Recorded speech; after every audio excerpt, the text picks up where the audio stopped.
within the southern reaches of the United States, lies a barrier island that holds secrets darker than the murky waters surrounding it. Jekyll Island is a place where Spanish moss hangs heavy from ancient oak trees, like tattered shrouds left behind by the dead. For decades, this isolated land served as the private playground for the wealthiest families in America. But now, it serves as a restless home for their lingering spirits. The air here feels thick and heavy, with the weight of unseen eyes watching every movement from the shadows of history. Visitors often report a sudden drop in temperature, even under the sweltering Georgia sun, which signals that the original owners have never truly left their exclusive retreat. In the late 19th century, a group of tycoons, including John Pierpont Morgan and William Rockefeller, purchased the island to create the most exclusive club in the world. They sought a winter haven away from the prying eyes of the public, where they could conduct business and leisure in absolute privacy. These men controlled a vast portion of the world's wealth, and their influence shaped the course of history for the entire nation. Yet despite their immense power and fortune, they could not buy immortality or escape the inevitability of death. Their grand cottages still stand today as monuments to their vanity. But the halls are no longer filled with the laughter of the living. Instead, the corridors echo with the whispers of the past.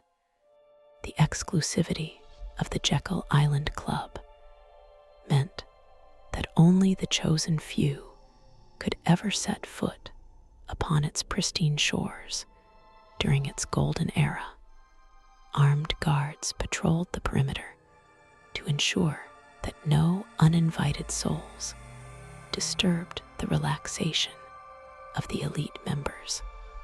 This intense isolation created a peculiar atmosphere where the outside world ceased to exist, and the normal rules of society did not apply. It was a gilded cage where the inhabitants felt safe from the troubles of the common man. But they were not safe from the supernatural forces that dwell in the marshes. The land itself seems to remember the exclusionary nature of the club, and it continues to reject those who do not belong. One of the most prominent figures associated with the early days of the club was General Lloyd Aspinwall, who played a key role in its founding. He was a man of great military bearing and social standing, who looked forward to spending his final years in the luxury of the island. However, fate had a cruel twist in store for the general, as he died suddenly, just before the club officially opened its doors to the members. His untimely death left a void that his spirit seems determined to fill even more than a century later. Legends say that his ghost was the very first to claim residence within the clubhouse, refusing to let death cheat him of his vacation. The spirit of General Lloyd Aspinwall is frequently seen wandering the expansive porch of the clubhouse, particularly around the area of the turret. Guests who walk along the veranda at twilight often report the distinct sound of heavy boots pacing back and forth on the wooden floorboards. There is a rhythmic quality to the footsteps that mimics the disciplined march of a military officer on patrol. Those brave enough to investigate the source of the sound often find nothing but empty space and a sudden chill in the air. It is as if the general is eternally waiting for the grand opening ceremony that he never lived to see. The haunting of the turret room is not limited to mere sounds, as many witnesses have claimed to see a solid apparition standing by the railing. The figure is described as a tall man, dressed in the formal attire of the late 19th century, staring out across the river with a look of longing. He appears solid enough to be mistaken for a living guest, until he slowly fades away into the evening mist.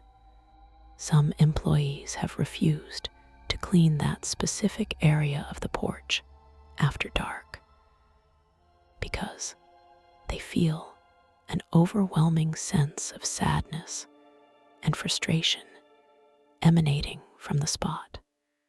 The general remains a permanent fixture of the club, guarding his post from beyond the grave. Another structure on the property, known as the Sands Southside Apartments, holds an even more formidable presence within its historic walls. This building was one of the first condominiums in the United States, and it housed some of the most powerful men in the club, including John Pierpont Morgan. Morgan was a man of intimidating stature and personality, who demanded absolute perfection and silence from those around him. His apartment on the 3rd floor was his sanctuary, where he could smoke his favorite cigars and contemplate his financial empire. It seems that his attachment to this specific location was so strong that his spirit refuses to vacate the premises. Guests staying in the former apartment of John Pierpont Morgan often wake up in the middle of the night to the pungent smell of premium cigar smoke. The odor is unmistakable and distinct, yet there is no physical source for the smoke within the modern non-smoking room. This phenomenon typically occurs around 5 in the morning, which was the exact time Morgan was known to rise and enjoy his first smoke of the day on the porch.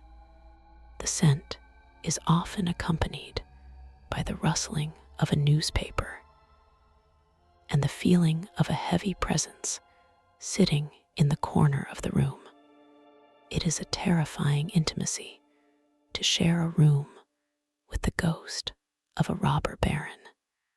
The phantom smoke of John Pierpont Morgan is not the only manifestation of his dominant spirit within the Sands Southside building. There have been reports of guests feeling an invisible hand rearranging their personal belongings if they are left in a messy state. Morgan was a man of meticulous order, and it appears that he retains his disdain for clutter even in the afterlife. Items such as watches and wallets are often moved from nightstands to dressers or turned to face a specific direction. This subtle manipulation of the physical world serves as a reminder that the guests are merely visitors in his domain, and he expects them to adhere to his high standards. The tragedy of Samuel Spencer is another dark chapter in the history of the Jekyll Island Club has left a supernatural mark. Spencer was the president of the Southern Railway and a beloved member of the club who met a gruesome end in a train collision. His death was sudden and violent, leaving his spirit in a state of confusion and unrest that has persisted for decades. His portrait hangs in the club, and many believe that his ghost is tethered to this painting. Staff members have reported seeing a shadowy figure standing in front of the portrait, appearing to study his own likeness with a profound sense of melancholy. The library of the club is a common location for encounters with the spirit of Samuel Spencer, who was known to be an avid reader. Guests attempting to enjoy a quiet book in the library often feel a cold draft sweep through the room, even when all the windows are tightly shut. This inexplicable breeze is often followed by the sensation of someone reading over their shoulder. Some have even claimed to hear a soft sigh or a whisper of a voice critiquing their choice of literature.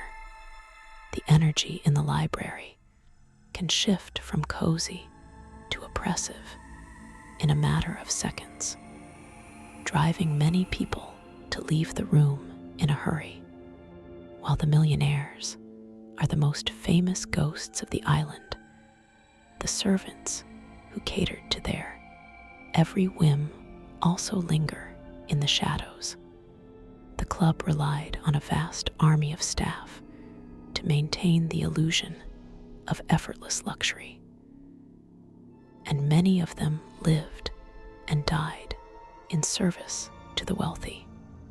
One of the most active spirits in the main hotel building is that of a bellman from the 1920s. He is often seen on the second floor, wearing a vintage uniform complete with a pillbox hat. This spectral employee appears incredibly lifelike and often nods politely to guests as they pass him in the hallway. The ghost of the bellman is known for his dedication to his job, which seems to have continued long after his physical demise. There have been numerous accounts of guests arriving at their rooms to find their luggage has been mysteriously moved or organized. On several occasions, guests have tried to tip this helpful staff member, only to watch him vanish into thin air before their eyes. The shock of realizing they have interacted with a ghost often leaves visitors trembling and questioning their sanity. This bellman seems trapped in a loop of eternal servitude, unable to clock out from his final shift. The history of Jekyll Island stretches back further than the club era and includes the dark legacy of the Wanderer slave ship. This vessel was one of the last known ships to bring enslaved people to the United States, illegally landing its human cargo on the beaches of the island. The immense suffering and tragedy associated with this event have stained the land with a deep sorrow that can still be felt today. Those who walk the beaches at night often report hearing the sounds of weeping and chanting carried on the sea breeze. These disembodied voices are a haunting reminder of the atrocities that took place on these sands. The sorrow of the island is not limited to the distant past, but also touches the families of the millionaires who sought refuge there. Edwin Good was the son of the wealthy financier J. Good, and he suffered a terrible tragedy on the island involving a hunting accident. The grief that permeated the Good family after this event left a heavy emotional residue on their cottage. Visitors to the cottage often report feeling an overwhelming wave of sadness that has no logical explanation. It is as if the walls themselves have absorbed the tears of the grieving family and are projecting that anguish onto the living. Cherokee Cottage is another location on the property that is rumored to be inhabited by a gentle but persistent spirit. The ghost is believed to be that of a grandmotherly figure who once stayed in the home during the winter seasons. Guests staying in the cottage have reported waking up to the sound of a woman humming a lullaby in the corner of the room. Others have felt the sensation of being tucked into bed by invisible hands, or having their forehead smoothed by a cool touch. While this haunting is less malevolent than others, it is still deeply unsettling to realize that a stranger is watching you sleep. The lawn of the Jekyll Island Club was once the site of spirited croquet matches, where the elite competed for bragging rights. Today, the manicured grass is often empty, yet the sounds of the game can still be heard by those with keen ears. Late at night, the distinct crack of a wooden mallet striking a ball echoes across the grounds, followed by polite applause and laughter. These phantom games seem to be a replay of a happier time when the island was filled with life and celebration. Witnesses who look out their windows expecting to see players are met only with moonlight and empty grass. During the Great Depression, the club began to decline as the fortunes of its members dwindled and the world changed around them. The once lively resort became a ghost town of sorts, even before it was officially abandoned. The emptiness of those final years seems to have created a vacuum that allowed the spirits to take full possession of the property. When the club finally closed its doors in the 1940s, it sat empty for decades, slowly rotting in the humid Georgia climate. It was during this period of abandonment that the ghosts solidified their claim on the territory. The restoration of the Jekyll Island Club in the 1980s was a massive undertaking that disturbed the long dormant spirits of the island. Construction workers and preservationists reported a litany of unexplainable events that hampered their progress. Tools would vanish from locked toolboxes, only to reappear in impossible locations days later. Ladders were knocked over by invisible forces, and freshly painted walls were found marred by handprints the next morning. It seemed as if the original owners were expressing their displeasure at having their sanctuary invaded by strangers. One particularly terrifying encounter during the restoration involved a worker who was alone in the attic of the main building. He reported hearing the sound of a party taking place on the floor below him, complete with music and clinking glasses. When he went down to investigate, he found the floor completely empty and silent. As he turned to leave, he heard a voice whisper his name directly into his ear, causing him to flee the building in terror. He refused to return to the job site, and his story became a warning to the other workers to respect the unseen residents. The grand dining room is the heart of the hotel, and it serves as a central hub for paranormal activity.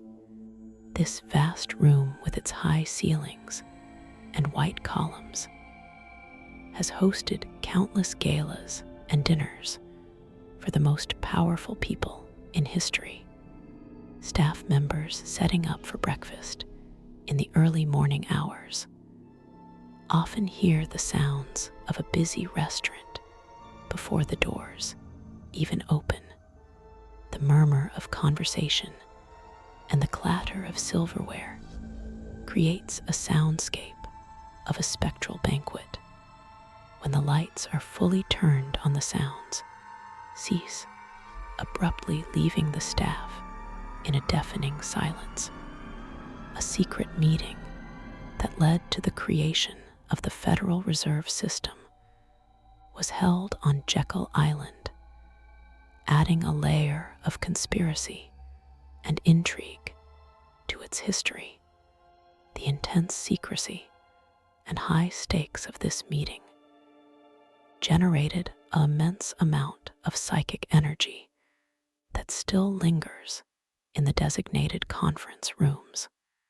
Guests who enter these rooms often report feeling a sudden onset of anxiety or paranoia without knowing the history of the space. Sensitive individuals describe the air as feeling electrically charged, as if a storm is about to break. The ghosts of the bankers seem to be eternally debating the future of the economy. Joseph Pulitzer, the newspaper magnate, was a member of the club who was notoriously sensitive to noise due to his failing health. He required absolute silence in his presence and went to great lengths to soundproof his living quarters. His spirit is said to enforce this rule of silence even today in the areas he once frequented. Loud guests or boisterous children are often startled by a harsh whisper demanding quiet. This disembodied command effectively silences the room and sends a chill down the spine of anyone who hears it. The elevators in the main hotel building are modern conveniences, but they are prone to supernatural interference. Guests often report the elevator stopping on floors they did not select, usually the second or third floor. When the doors slide open, there is no one waiting in the hall, but a cold breeze rushes into the cabin. Some have reported seeing a faint reflection in the brass control panel of a person standing behind them, only to turn around and find the elevator empty. These phantom rides are a common occurrence that keeps the front desk staff busy with complaints. Crane Cottage is perhaps the most lavish of the structures on the island, and it comes with its own tragic tale and haunting. The beautiful sunken garden of the cottage is said to be the roaming ground of a heartbroken woman in a white dress. Witnesses describe her as looking incredibly sad as she walks among the flowers, pausing to touch the blooms. She never acknowledges the living and seems trapped in a private world of grief. It is rumored that she is a former bride whose wedding on the island ended in disaster.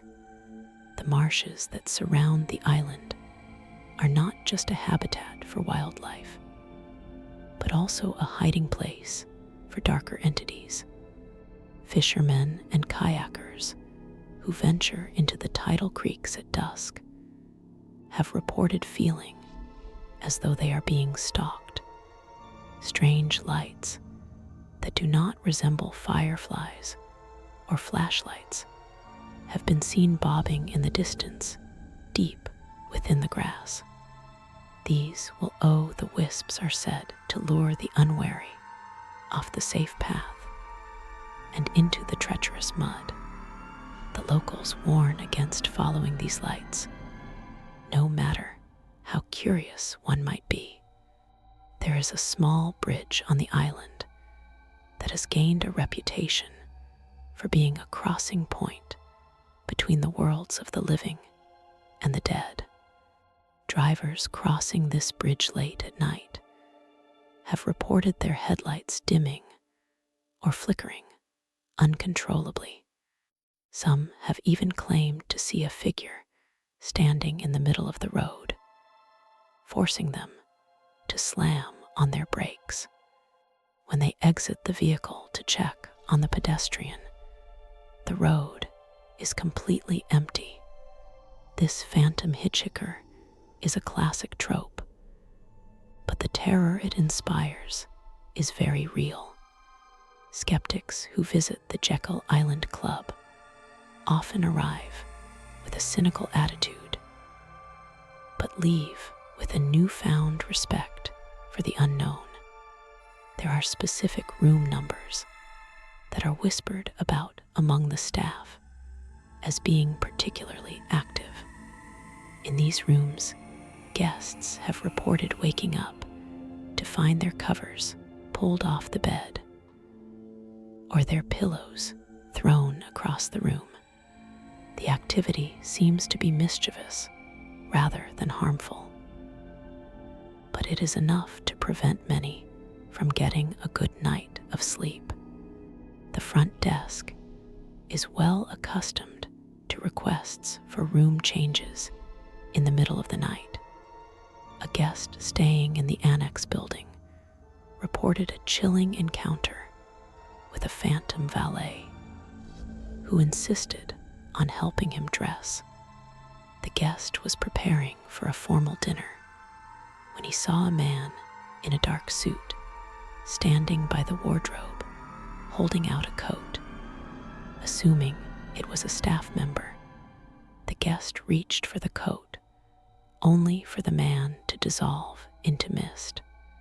The encounter was so vivid that the guest could describe the gold buttons on the valet's uniform in perfect detail. This level of manifestation suggests that the spirits here are drawing energy from the living. The most terrifying encounters are those that happen in the dead of night when the guest is most vulnerable. One woman reported waking up to see a dark figure standing at the foot of her bed, wearing a top hat and tails. The figure was not transparent, but appeared solid and blocked the light from the hallway. He simply stared at her with a stern expression of disapproval, as if she were trespassing in his room. She was paralyzed with fear and could not scream until the figure slowly backed away into the shadows. This paralysis is a common theme in the ghost stories of Jekyll Island, suggesting a psychological component to the hauntings. The entities seem to have the power to freeze their victims in place, feeding off their fear and confusion. It is a predatory tactic that leaves the victim feeling helpless and violated. The figure in the top hat is believed to be one of the original members, who is unhappy with the commercialization of his private retreat. His glare is a silent judgment on the modern world. Many guests who experience these intense hauntings check out of the hotel, early refusing to stay another night. They often leave behind belongings in their haste to escape the oppressive atmosphere of the room. The hotel staff does their best to reassure visitors, but they know the truth about the property. There are simply some rooms that belong to the dead, and the living are merely tolerated as temporary guests. The management walks a fine line between celebrating the history and managing the horror. The theory of residual energy attempts to explain why so many of these hauntings are repetitive in nature. The intense emotions and powerful personalities of the millionaires may have imprinted themselves onto the stone and wood of the buildings. These recordings play back under certain atmospheric conditions, creating the illusion of a ghost. However, this theory does not account for the interactive nature of some of the spirits who seem to respond to the living. The intelligence behind the hauntings suggests something more than just a recording. Jekyll Island exists in a state of timelessness where the past and present are constantly overlapping. Walking the grounds at night, it is easy to forget what year it is and slip back into the Gilded Age. The gas lamps flickering along the paths and the sound of the ocean create a hypnotic effect that opens the mind to the supernatural. It is in this state of suspended reality that the ghosts are most likely to make their presence known. They are waiting for the veil to thin enough for them to step through. The sun begins to set over the marshes, casting long shadows that seem to reach out and grab at the ankles of passers-by. The transformation of the island from a sunny resort to a Gothic landscape is sudden and jarring. As the darkness takes hold, the chirping of the crickets is replaced by an eerie silence that is heavy with anticipation. This is the time when the wise retreat to the safety of their rooms and lock the doors. The night belongs to the spirits of the millionaires. The final thought that lingers with every visitor who leaves Jekyll Island is the feeling that they were never truly alone. The wealth that built this place has long since been spent, but the owners have refused to relinquish their property. They stand guard in the turrets and pace the halls, ensuring that their legacy is never forgotten. You may leave the island, but the chill of the encounter will follow you home. The whispers of the millionaire ghosts are not easily silenced. The money remains in the architecture and the opulent details, but the souls of the men who made it are trapped in a purgatory of their own making. They built a paradise to escape the world, but in doing so, they built a prison for their spirits. The Jekyll Island Club Resort stands as a beautiful yet terrifying reminder that you can own everything in the world, but you cannot own your soul. The ghosts are the true permanent residents, and they are always watching, waiting for the next guest to check in.